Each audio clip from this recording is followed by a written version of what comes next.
বাজেটে শ্রমিকদের রেশন, আবাসন ও চিকিৎসা সুবিধার জন্য বরাদ্দ না থাকার প্রতিবাদে 25 থেকে 30 জুন সারা দেশের শিল্পাঞ্চলে প্রতিবাদ ও বিক্ষোভ করবে textile garments workers federation.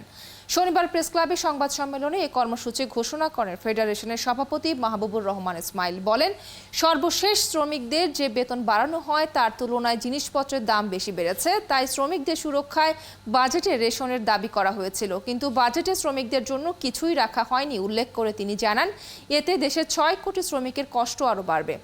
Garments শিল্পে $100 বিলিয়ন মূল্যের রপ্তানি লক্ষ্যমাত্রা ক্ষতিগ্রস্ত হবে বলেও শঙ্কা জানান তিনি।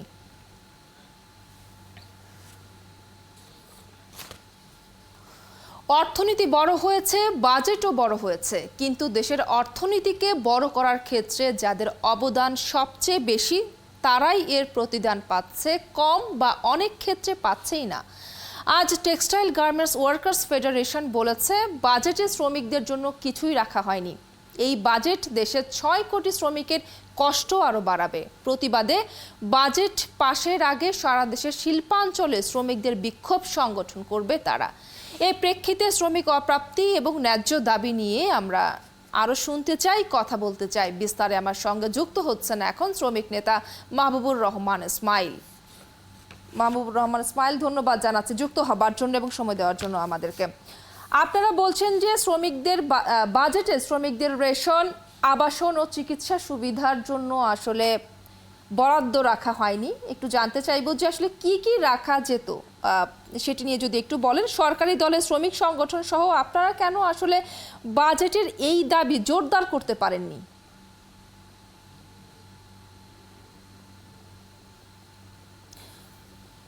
জনাব ইসমাইল, আপনার ডিভাইসটা আনমিউট করে নিতে হবে, শুনতে পাচ্ছি না।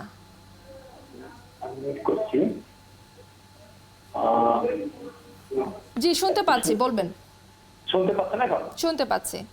জি, আসলে বাজেটের বিষয়টা হচ্ছে, এবার যে বাজেট ঘোষণা করা হয়েছে এই বাজেটের পরিমাণ হচ্ছে 7,97,000 কোটি টাকা।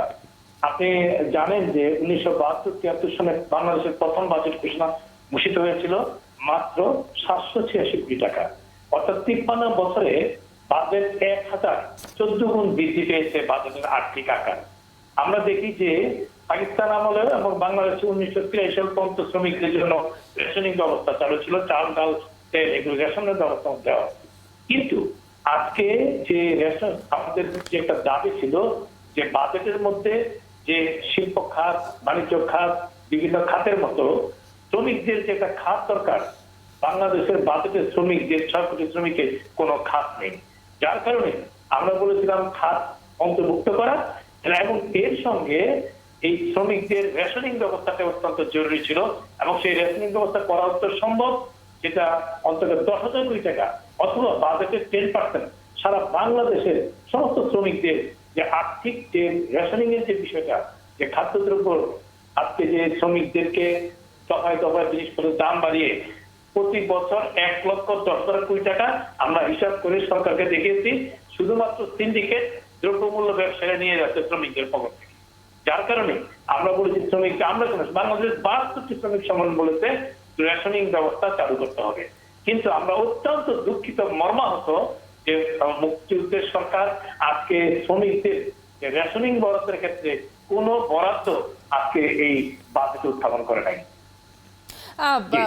মাহবুবুর রহমান ইসমাইল, আপনার কি মনে হয় যে আসলে সরকারি দলের শ্রমিক সংগঠন সহ আপনারা বাজেটের আগে এই দাবিগুলোকে খুব জোরদারভাবে উপস্থাপন করতে পেরেছিলেন? একটা বিষয় যে আমাদের এই বিগত 15 বছর যাবৎ আমাদের এই বাজেট আলোচনা, রাউন্ড টেবিল, মানববন্ধন এগুলো আমরা তারা নিয়মে করে আসছি।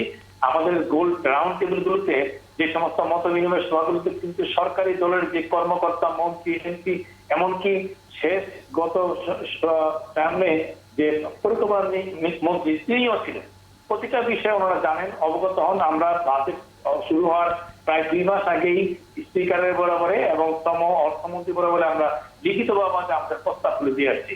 কিন্তু আমাদের মানে আপনাদের দিক থেকে যা যা করার আপনারা করেছিলেন।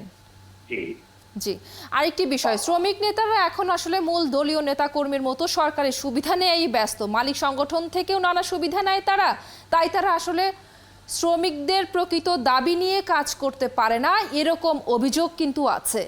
এ নিয়ে আপনার কি বলার আছে, কি বলবেন? আমি মনে করি এই অভিযোগ সম্পূর্ণ সঠিক। এই অভিযোগগুলো সরকারি দল এবং বিভিন্ন প্রকার সুযোগ সুবিধাবাদী যে সমস্ত সংগঠন আছে, এগুলি আমরা অস্বীকার করছি না, তারা তাদের ভাবে করছে। কিন্তু এর দায় যারা সত্যিকার অর্থে শ্রমিকদের আন্দোলনের পক্ষে কথা বলছে, শ্রমিকদের অধিকার নিয়ে কথা বলছে, হিউম্যান রাইট নিয়ে কথা বলছে, মৌলিক অধিকার নিয়ে কথা বলছে, এর দায়িত্ব আমরা নিতে পারি না। এবং আমরা দেখি মালিক সংগঠনগুলোর পক্ষ থেকে, সরকারের পক্ষ থেকে তাদেরকে কিন্তু অত্যন্ত প্রশ্রয় দিচ্ছে এবং বিভিন্ন ক্ষেত্রে তাদেরকে প্রশ্রয় দিয়ে এই ঘটনাগুলি ঘটাচ্ছে। যাই হোক, সেক্ষেত্রে এই বাজেটের ক্ষেত্রে, বরাদ্দের ক্ষেত্রে কিন্তু আমরা কোনো সংগঠনকে কিন্তু বিরোধিতা করতে দেখি না। সব শ্রমিক সংগঠন এই বাজেটের, এমনকি সরকারি দলের শ্রমিক সংগঠনও আমরা দেখেছি, আমরা বাজেট রাউন্ড টেবিল আলোচনায় উপস্থিত হয়েছেন এবং এই প্রস্তাবনাকে সমর্থন করেছেন যে বাজেটে অন্তত 10% যদি অন্তত 80,000 কোটি টাকা শ্রমিকদের জন্য বরাদ্দ করা হয় এবং যে শ্রমিক সবচেয়ে বড়, সবচেয়ে বেশি অবদান করে, সেই শ্রমিকদের জন্য যদি উন্নয়নের ব্যবহার করা না হয়, বাজেটটা আসে শ্রমিকদের কাছে কিন্তু বাজেট অর্থই নিয়ে যায় এবং শ্রমিকদের কাছে বাজেট একটি আতঙ্ক হয়ে যায়। জি, আরেকটি বিষয় নিয়ে আপনার একটু ছোট করে মন্তব্য শুনতে চাইবো, সেটি হচ্ছে যে আসলে ডলারের দাম বাড়ার পরে বাংলাদেশের পোশাক শ্রমিকদের মাসিক ন্যূনতম মজুরি আসলে একজন পাকিস্তানি শ্রমিকের চেয়েও $3 কম। ধরুন শ্রমিকদের বিশ্বের সবচেয়ে কম মজুরি দিয়ে বাংলাদেশ বিশ্বের 1 নম্বর পোশাক রপ্তানিকারক দেশ হয়ে গেল।